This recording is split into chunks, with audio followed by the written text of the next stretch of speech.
Mike Judge's Beavis and Butt-Head are coming to Call of Duty Season 4 Reloaded. Ladies and gentlemen, what the heck has happened to Call of Duty? Do you guys remember when this was a war game or a game about, PvP combat? You picked your class, you picked your loadout, and you pretty much just went in there, quick scope, no scoping everybody and they mama. Well, too bad, because now there's Beavis and Butt-Head. They have added freaking Seth Rogen, Jay and Silent Bob, right? They have all these different references to, that good, right? They have freaking Ninja Turtles. They have Ballerina, Ana de Armas. Of course, they don't have John Wick, right? That'd be silly. Now, don't get me wrong. I think collaborations in games are fun. I think they're silly. And I think, done well, they're amazing. I don't know if you guys remember Halo 3 when they had like the Hayabusa armor. Absolute cinema, right? Grinding, finding all those skulls, getting that Hayabusa helmet, and then grinding some more, getting that katana. Changed the game forever, right? People probably didn't even know what Ninja Gaiden was, but they were rocking that Hayabusa armor. But now we have freaking Jay and Silent Bob, we have Seth Rogen, we have freaking Cody Rhodes, we have all those people in freaking Call of Duty. The list goes on in terms of stupid collabs, Terminator, right? Again, as someone who plays Fortnite like 24/7, right? I think the collaborations fit in Fortnite because it's a stupid game. For kids, for adults, for teens, for everybody. And the more the merrier, I say. But when it comes to Call of Duty, a game that used to be strictly a PvP war game, it is out of place. It's just as out of place as their AI slop. Now, I don't know if any of you guys remember this cursed image right here. It was from a Black Ops 6 Christmas event. It was the Neko Cross loading screen. It's a zombie Santa, essentially, and it looks like some made-up map that's not in the game, right? This is AI generated. If the six-handed zombie over here didn't give it away, I don't know what will. It's insane because this is extremely well made for AI, of course, except the six fingers. They were so close, yet so far. They created this image, right? It looks pretty well done.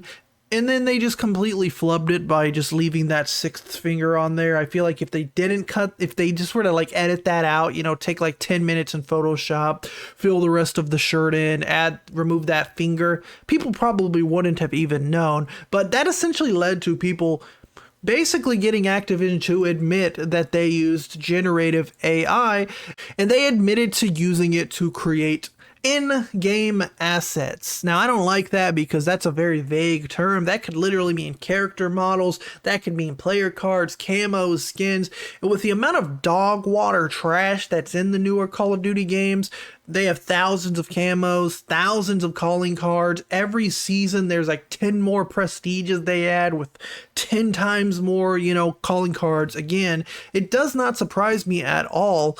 But like someone says, disappointingly, I just grinded for an AI generated calling card. It kind of makes you think. You're over here spending, dozens of hours trying to do some stupid in-game challenge, and you literally get like a little picture that took like someone 3 seconds to type a prompt in on AI and create. A great example was this one, Hard Breakup. Perform 7 finishing moves in a single match. That is extremely difficult.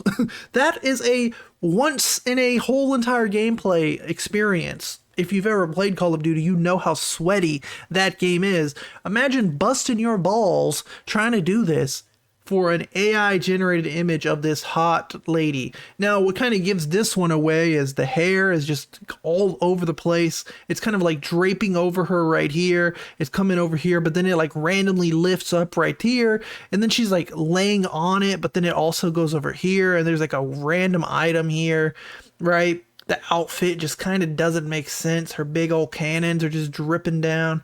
It is interesting, but it's kind of obvious that this is something that AI created. Either that or an artist has just really weird flaws they like to include in their art. Like, again, this floating hair that's just kind of there. Shapeless artifacts, right, is a perfect word to describe that.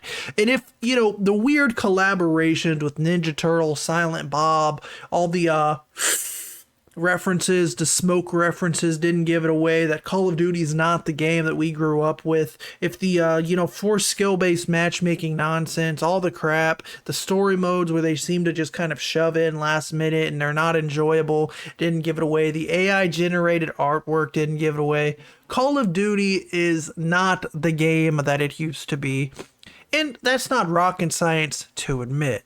Now, I don't know if any of you guys have seen the Black Ops 7 trailer. Yes, I said that correctly. Black Ops 7, Part 7 of the series. Mind you, the fourth game, was it the fourth game or the third game?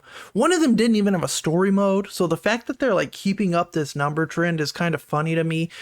You're creating a numbered based series when one of the games didn't even have a story. To me, is just laughable.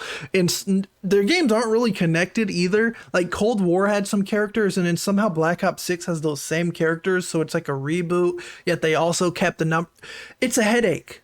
Call of Duty's a headache if you're not getting that yet. Either way, the Black Ops 7 trailer ended up coming out, and people were kind of hyped because it doesn't look like Call of Duty. Like, yeah, we have a robot guy, whatever.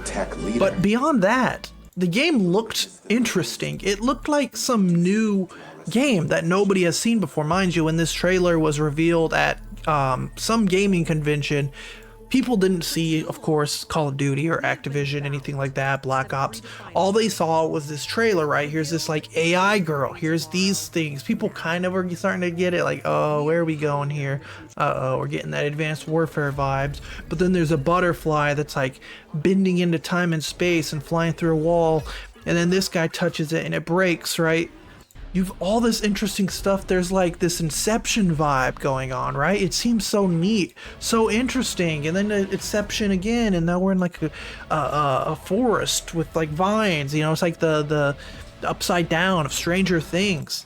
All right. Oh, the numbers, Mason. What do they mean? The numbers, Mason. Here's the butterfly, and then it turns, and then there's this old guy, and then people saw this, and then puke just started pouring out of every pore possible. Black Ops 7. What is happening to Call of Duty? Look at these dislikes. I do not like the way Call of Duty is being handled. I'm sure I'm not the only one. Everybody and their mama. It's still a very, of course, high-selling game, making millions of dollars every year for some reason. They have freaking Jay and Silent Bob collabs, Beavis and Butt-Head collaborations. Give them a week or two. We'll see Mia Khalifa dropping in the shop. Either way, my friends, let me know if you play Call of Duty and why. I'm kind of interested. There might be something wrong with you, but no, I'm joking with you. I'm joking. If you enjoyed the video, like it, share it, subscribe it. Let me know what you think about Beavis and Butt-Head or Black Ops 7 or any other insane collab Call of Duty has added this past year alone. Because I want to know what you guys think, or if I'm just smoking that dog pack, if I'm just old, you know, maybe I'm just unk status and I don't like having fun in games anymore, or, you know, who cares? It's just whatever. Thanks for watching, guys. Bye.